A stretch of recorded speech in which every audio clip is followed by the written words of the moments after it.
She was called an angel, the kindest woman in town. But what if the hand that healed you was the one that killed you? In the early 1800s, in the bustling German port city of Bremen, life was hard. Illness swept through homes like whispers in the wind. People relied on faith, community, and the kindness of neighbors. And no one seemed kinder than Gesche Gottfried. She was the woman who showed up at your door with a warm meal when you were sick, who prayed by your bedside through the night. They called her the Angel of Bremen. But angels don't always bring salvation. Sometimes they bring something far deadlier. Born in 1785 as Gesche Margarethe Tim, she grew up in a simple household, married young, and started a family. From the outside, she was devout, caring, the picture of a good Christian woman. But death seemed to follow her like a shadow. It started with her mother. She fell ill suddenly, crippling stomach pains, endless vomiting, her body wasting away. Gesche was there every step, nursing her, holding her hand, whispering prayers. When her mother passed, the town wrapped Gesche in sympathy. "Poor dear," they said. "What a devoted daughter."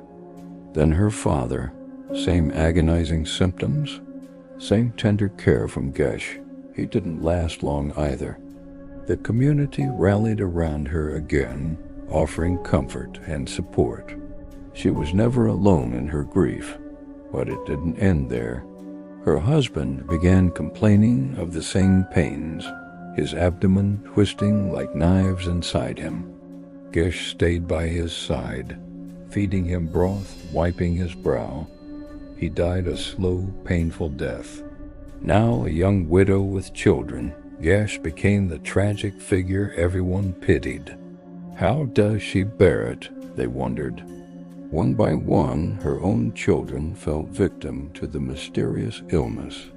Little bodies convulsing, cries echoing through the night. Gesche held them, rocked them until they went still. Friends, neighbors, even a landlord, anyone close to her seemed cursed.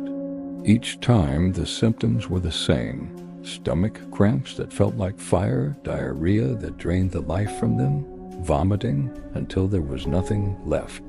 And each time Gesche was the hero, the devoted caregiver earning admiration, prayers, and emotional closeness from everyone around her.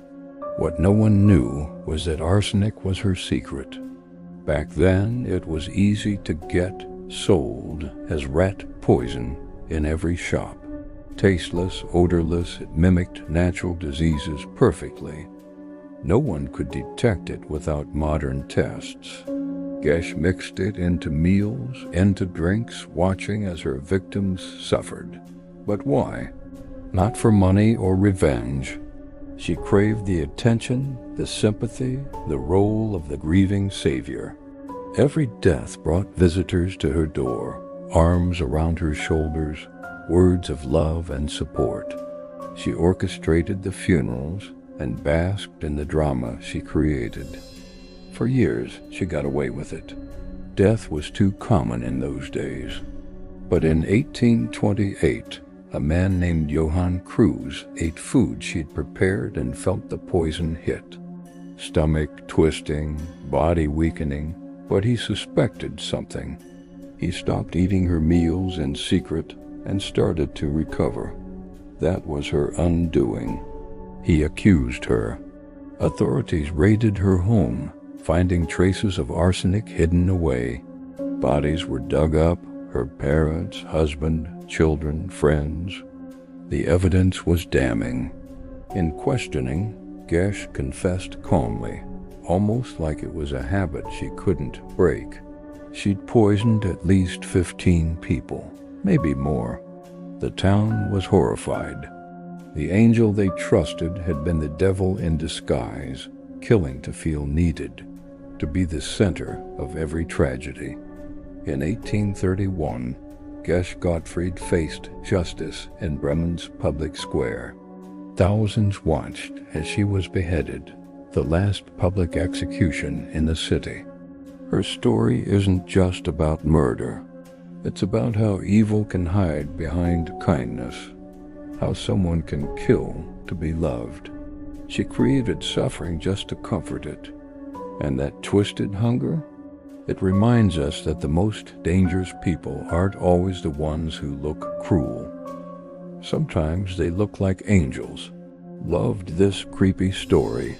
Smash that like button and subscribe to Fatal Truth for more wild true crime tales. Who's the sneakiest killer in history? Turn on notifications because you never know when the next story might hit close to home.